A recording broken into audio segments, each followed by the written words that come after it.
ආයුබෝවන් ලංකාවේ ප්‍රසිද්ධ ටෙලිනාට්‍ය ගණනාවක වගේම විදෙස් ටෙලිනාට්‍ය ගණනාවකත් ලංකාවේ සුවිශේෂී විවිධ නිර්මාණ කටයුතු සඳහා යොදාගෙන තියෙන මේ අලංකාර වැව් පරිසරය අද වන විට සුරක්ෂිතව තියෙන අයුරු අපිට දැක් ගන්නට පුළුවන්.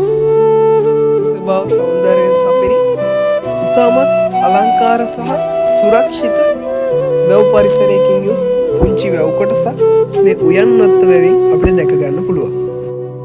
රයිගම්පුර රාජධානියේ හොරණ පානදුර සහ නැතිනම් හොරණ බණ්ඩාරගම ගැලණිගම අධිවේගී හුවමාරුව අතර මීටර් 200කින් විතර හොරණ දිශාවට එද්දී වම් පසින් අපිට උයන්වත්ත වැවට පිවිසෙන්න පුළුවන්.